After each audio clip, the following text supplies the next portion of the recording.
Exam द्वारा channel पर स्वागत है। लाइक करें हमारी वीडियोज को और साथ ही सब्सक्राइब करें और बेल आइकन को दबाएं ताकि आपको नए नए वीडियोज मिलते रहें। हेलो फ्रेंड्स, STET 2020 के इस सीरीज़ में आप सभी का फिर से स्वागत है। ये CDP यानी चाइल्ड डेवलपमेंट एंड पेडागोजी का भाग 9वां है। इससे पहले 8 भाग आ चुके हैं, वो सभी भाग आप ज़रूर देखें। इस सीरीज़ में वो क्वेश्चन किए जा रहे हैं जो पिछले कुछ एग्ज़ाम में पूछे गए हैं। वो एग्ज़ाम में जैसे RP टेट, राजस्थान टेट हो, UP टेट हो, हरियाणा टेट हो, C टेट हो या स्टेट हो, इन सभी एग्जाम में पूछे गए प्रश्न ही इस सीरीज में कराए जा रहे हैं। तो 8 भाग आ चुके हैं, ये 9वां भाग है। आप ये वीडियो जरूर देखें, साथ ही इससे पहले वाला सभी इस सीरीज के सभी वीडियो देखें। तो चलिए शुरू करते हैं बाल विकास एवं शिक्षा शास्त्र का 9वां भाग का आज का पहला क्वेश्चन के साथ। अगर आप ये 9वां भाग है बाल विकास एवं शिक्षा शास्त्र का, सरकारी नौकरी की बेहतर तैयारी करना चाहते हैं तो बेहतर ऑनलाइन तैयारी करने के लिए एग्जाम द्वारा चैनल को सब्सक्राइब कर ले। यहाँ आपको बेहतर तैयारी कराई जाती है। यह है बाल विकास एवं शिक्षण शास्त्र का फॉर पेपर 1 और 2 दोनों के लिए है। सीटेट के लिए और स्टेट के लिए, ये दोनों के लिए है। स्पेशली स्टेट के लिए वो इसमें वो प्रश्न है जो पिछले कुछ एग्जाम में पूछे गए हैं। जैसे ये देखिए, सीटेट फरवरी 2016 के पेपर 1 में पूछा गया है, सीटेट फरवरी 2016 के पेपर 1 में पूछा गया है। तो ये जितने भी प्रश्न हैं वो सभी पूछे गए प्रश्न ही कराए जा रहे हैं। तो चलिए शुरू करते हैं अपना ये सीरीज़ का आज का पहला क्वेश्चन के साथ। और आज का पहला क्वेश्चन है, भाषा विकास के लिए प्रारंभिक बचपन डैश काल है। इससे पहले जो 8वां भाग आया था उसमें भी ये क्वेश्चन था, ये लास्ट क्वेश्चन उसका था और आज का ये फर्स्ट क्वेश्चन है। तो चलिए देखते हैं क्या है। भाषा विकास के लिए प्रारंभिक बचपन काल डैश है और इसके ऑप्शन है निरपेक्ष, कम महत्वपूर्ण, अमहत्वपूर्ण या अति संवेदनशील।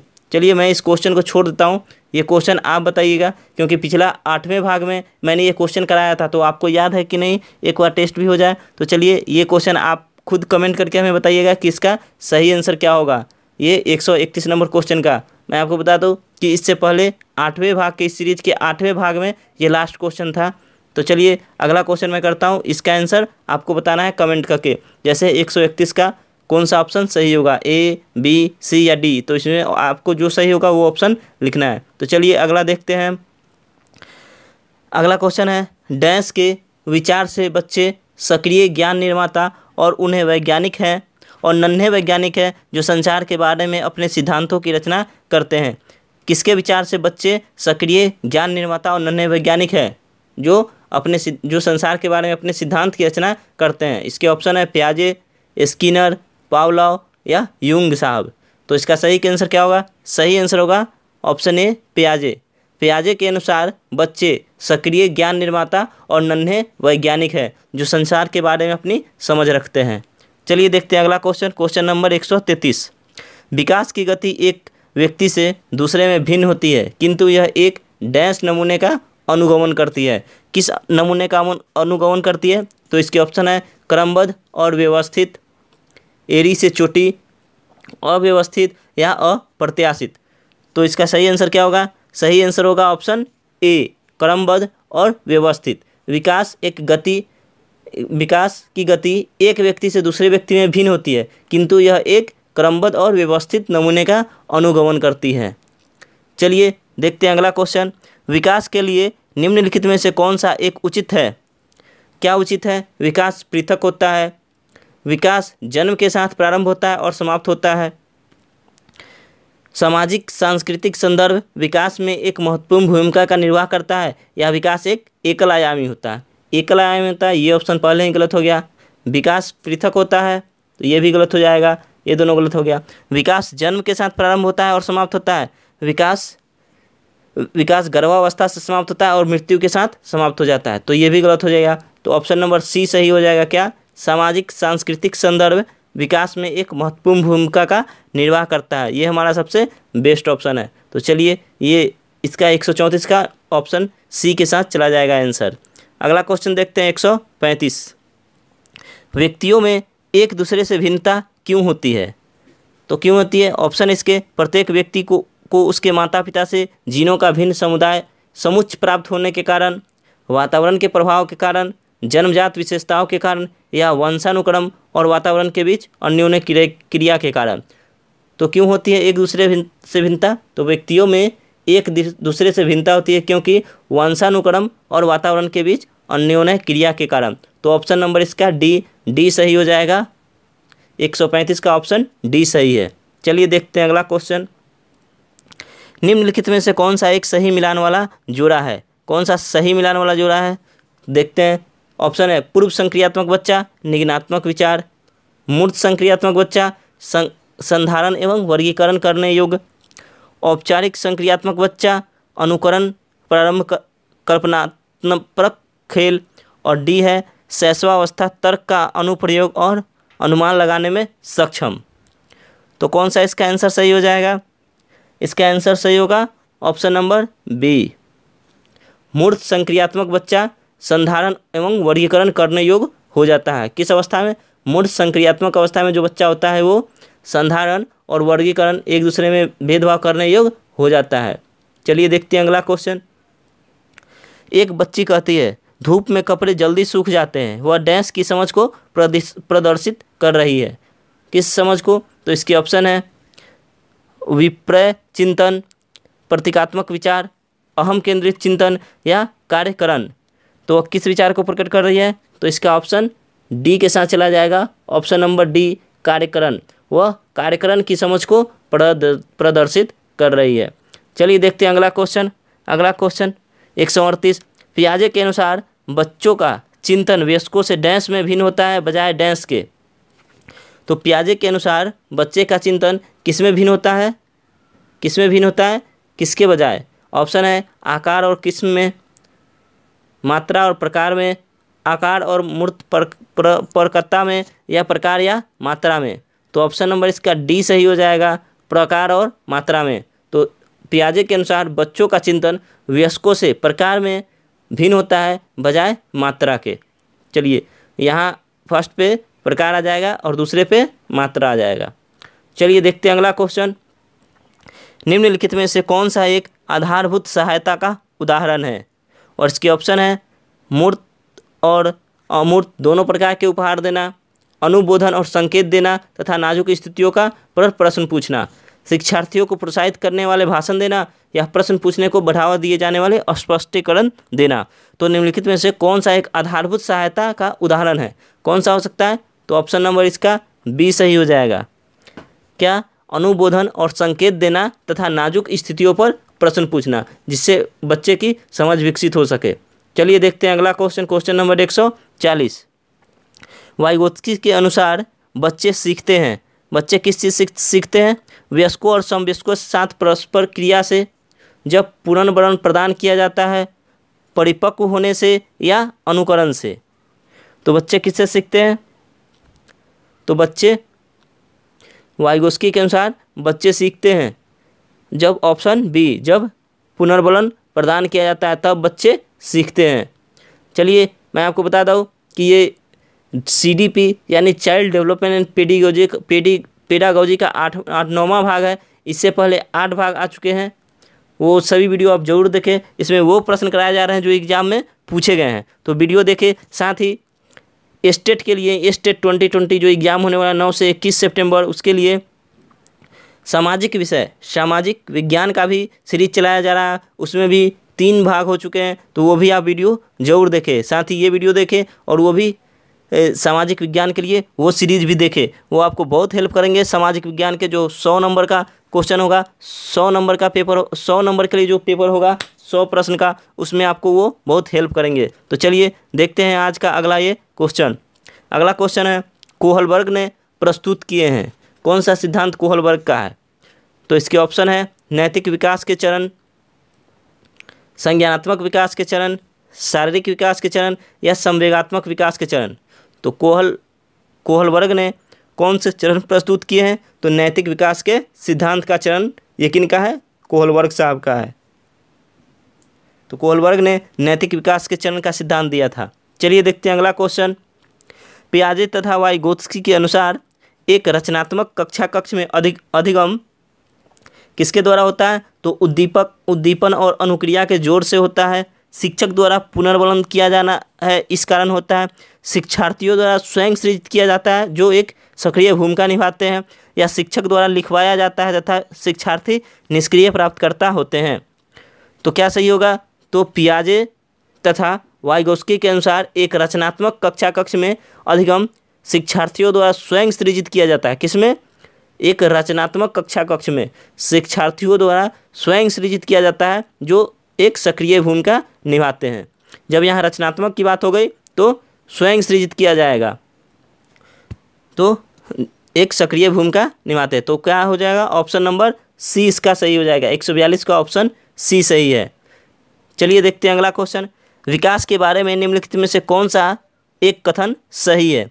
विकास जन्म से किशोरावस्था तक बहुत तीव्र गति से होता है और उसके बाद रुक जाता है। ये रुकने की बात ही नहीं, विकास हमेशा चलता रहता है। तो ये ऑप्शन गलत हो जाएगा, पहला गलत हो जाएगा। विकास जन्म से किशोरावस्था तक आगे की ओर बढ़ता है और फिर पीछे की ओर बढ़ता है। विकास हमेशा सिर से पैर की ओर बढ़ता है, हमेशा बढ़ता है, तो आगे पीछे नहीं होता है। ये भी ऑप्शन गलत हो जाएगा। अगला देखते हैं, अगला क्या है हमारा? तो अगला है विकासात्मक परिवर्तन एक सीधी रेखा से आगे विकासात्मक परिवर्तन एक सीधी रेखा से आगे जाते हैं। इसका ये दोनों तो गलत कर दिया था हमने। चलिए इसका देखते हैं। फिर आगे है विकास विभिन्न व्यक्तियों में भिन्न गति से होता है।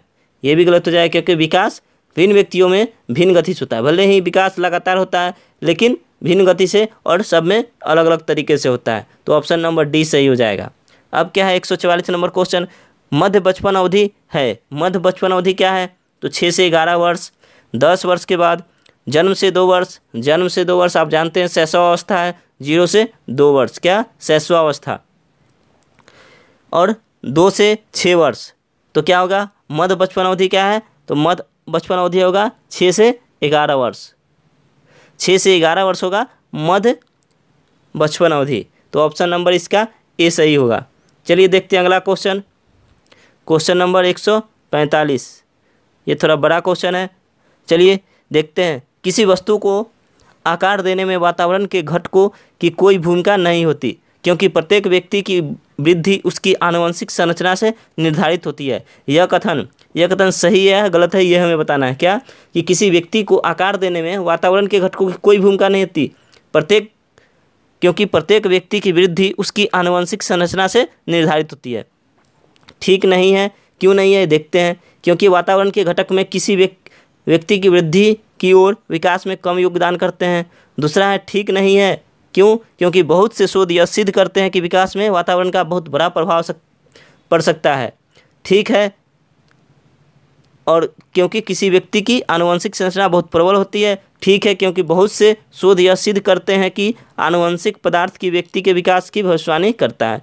भविष्यवाणी तो नहीं करता, लेकिन ठीक नहीं है, क्योंकि बहुत से शोध यह सिद्ध करते हैं कि विकास में वातावरण का बड़ा प्रभाव पड़ सकता है या पड़ता है। तो ऑप्शन नंबर बी सही हो जाएगा। क्या? कि ये ठीक नहीं है, आनुवंशिक विकास में वातावरण का प्रभाव पड़ता है। तो ऑप्शन नंबर बी सही होगा। क्या? कि ठीक नहीं है, गलत है ये, कि नहीं पड़ता है। चलिए देखते हैं अगला क्वेश्चन। Question number 146। पियाजे के अनुसार विकास को प्रभावित करने में निम्नलिखित कारकों में से किसकी भूमिका महत्वपूर्ण है? अनुकरण की, पुनर्वलन की, भाषा की, या भौतिक विश्व के साथ अनुभव? तो इसका आंसर क्या होगा? पियाजे के अनुसार विकास को प्रभावित करने में किस कारक की भूमिका महत्वपूर्ण है? तो ऑप्शन नंबर बी सही हो जाएगा, पुनर्वलन की। विकास को प्रभावित करने में पुनर्वलन की भूमिका बहुत ही महत्वपूर्ण है। चलिए देखते हैं 147। पूर्व संक्रियात्मक काल में आने वाली संज्ञानात्मक योग्यता है। क्या? दूसरे के दृष्टिकोण को समझने की योग्यता। पूर्व संक्रियात्मक काल में आने वाली संज्ञानात्मक योग्यता क्या है? दूसरे के दृष्टिकोण को समझने की योग्यता, अभिकल्पनापरक निष्कर्ष चिंतन, अमूर्त चिंतन की योग्यता, या लक्ष्य उद्दृष्टि व्यवहार की योग्यता। तो ऑप्शन नंबर क्या सही होगा? ऑप्शन नंबर बी सही होगा, अभिकल्पनात्मक निष्कर्ष चिंतन। ये क्या है? पूर्व संक्रियात्मक काल में संज्ञानात्मक योग्यता है। क्या? अभिकल्पनात्मक निष्कर्ष चिंतन। चलिए देखते हैं अगला क्वेश्चन। अगला क्वेश्चन है हमारा, निम्नलिखित में से किस एक जोड़े का मिलान ठीक हुआ है? हमें जोड़ा का मिलान सही ढूंढना है, कौन सा मिलान सही है। नियम और आदेश, अभिविन्यास, मानवाधिकारों के मूल्य के आधार पर नैतिक सिद्धांत स्वयं चुने जाते हैं। दूसरा क्या है? तो दूसरा है सामाजिक संविदा अभिन्यास, किसी कार्य के भौतिक परिणाम निर्धारित करते हैं कि वह अच्छा है या बुरा। तीसरा है दंड देना या आज्ञा पालन अभिविन्यास नियम तय नहीं है किंतु समाज के हित में बदले जा सकते हैं। और अंत है डी, अच्छा लड़की व अच्छी लड़की, अच्छा लड़का व अच्छी लड़की अभिविन्यास अच्छा बनकर कोई स्वीकृति प्राप्त करता है। तो क्या सही है? तो ऑप्शन नंबर डी सही होगा, क्योंकि अच्छा लड़का व अच्छी लड़की अभिविन्यास अच्छा बनकर कोई स्वीकृति प्राप्त करता है। तो इसका 148 का ऑप्शन नंबर डी सही है। ठीक है, चलिए देखते हैं अगला क्वेश्चन। 149, वाइगोस्की की संतुष्टि के अनुसार बच्चों की व्यक्तिगत वाक की संकल्पना क्या है? तो चलिए देखते हैं इसका ऑप्शन क्या है। स्पष्ट करती है कि बच्चे अपने ही कार्यों के निर्देशन के लिए भाषा का उपयोग करते हैं। प्रदर्शित करती है कि बच्चे बुद्धू होते हैं, इसलिए उन्हें प्रौढ़ों के निर्देशन की आवश्यकता होती है। ये गलत है, बच्चे बुद्धू नहीं होते, बच्चे बहुत तेज होते हैं, तो ये ऑप्शन गलत हो जाएगा। स्पष्ट करती है कि बच्चे अहम केंद्रित होते हैं, तो ये तो होती है बचपन में, लेकिन फिर भी आंसर देखते हैं क्या होगा। प्रदर्शित करती है कि बच्चे अपने आप से प्यार करते हैं, ये भी हो सकता है, लेकिन देखते हैं आंसर क्या होगा। तो हमारा आंसर क्या पूछ रहा है? आंसर पूछ रहा है वाइगोस्की की संतुष्टि के अनुसार बच्चे की व्यक्तिगत वाक, जो बच्चे स्वयं में बोलते रहते हैं, वो किस कारण होते हैं? तो स्पष्ट करती है कि बच्चे अपने ही कार्यों के निर्देशन के लिए भाषा का उपयोग करते हैं। जो बच्चे कोई बच्चे, कोई नहीं, बहुत सारे बच्चे कुछ कुछ कार्य करते समय बोलते रहते हैं और करते रहते हैं। इसका मतलब ये है कि बच्चे अपने ही कार्यों के निर्देशन के लिए भाषा का उपयोग करते हैं। तो ऑप्शन नंबर ए सही हो जाएगा इसका। चलिए देखते हैं अगला क्वेश्चन। अगला क्वेश्चन है 150 और आज का ये हमारा अंतिम क्वेश्चन होगा इस सीरीज, इस भाग का, इस 9वें भाग का ये अंतिम क्वेश्चन होगा। फिर आगे हम 10वें भाग में करेंगे। तब तक के लिए ये क्वेश्चन देखते हैं। वाइगोस्की के अनुसार सीखने को पृथक नहीं किया जा सकता। क्या? वाइगोस्की के अनुसार सीखने को पृथक नहीं किया जा सकता। इसके ऑप्शन है व्यवहार में मापने योग्य परिवर्तन से, अवबोधन व अवधारणात्मक प्रक्रियाओं से, या उसके सामाजिक संदर्भ से, या पुनर्बलन से। तो क्या सही होगा? तो इसका आंसर होगा ऑप्शन सी, उसके सामाजिक संदर्भ से। वाइगोस्की के अनुसार सीखने को पृथक नहीं किया जाता उसके सामाजिक संदर्भ से। सामाजिक संदर्भ से उसे अलग नहीं किया जाता ताकि वो सीख सके। तो सीखने के लिए समाज जरूरी है। तो चलिए इसी के साथ हमारा आज का सीरीज का ये 9वां भाग का वीडियो समाप्त होता है। आप हमारे चैनल एग्जाम द्वार पे नए हैं तो वीडियो को लाइक और शेयर कर दें, साथ ही चैनल को सब्सक्राइब कर ले, और सब्सक्राइब के बगल में एक बेल आइकन है उसे दबा ले, जिससे हर वीडियो का नोटिफिकेशन आपको मिलता रहे।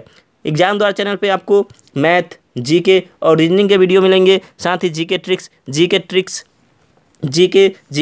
रेलवे अध्ययन और एसएससी जीके सभी वीडियो मिलेंगे। सभी का लिंक इस वीडियो के डिस्क्रिप्शन बॉक्स में दे दिया गया है। आप हमारे व्हाट्सएप ग्रुप से जुड़ सकते हैं, साथ ही टेलीग्राम, इंस्टाग्राम, फेसबुक सभी से जुड़ सकते हैं। सभी का लिंक इस वीडियो के डिस्क्रिप्शन बॉक्स में दे दिया गया है, वहाँ से आप सीधा ज्वाइन कर सकते हैं। आपको बता दें कि ये सीरीज़ का हमारा 9वां भाग था। 10वां भाग लेकर हम फिर हाजिर रहेंगे। उससे पहले आपको बता दें कि टेट 2020 के सीरीज़ के लिए हम सामाजिक विज्ञान का भी सीरीज चला रहे हैं, वो वीडियो भी आप ज़रूर देखें। साथ ही ये वीडियो देखें और इस सीरीज़ का भी पूरा वीडियो देखें। तो इसी के साथ आज का हमारा ये सेशन समाप्त होता है। हम आपसे मिलेंगे फिर नेक्स्ट वीडियो में। तब तक के लिए जय हिंद, जय भारत।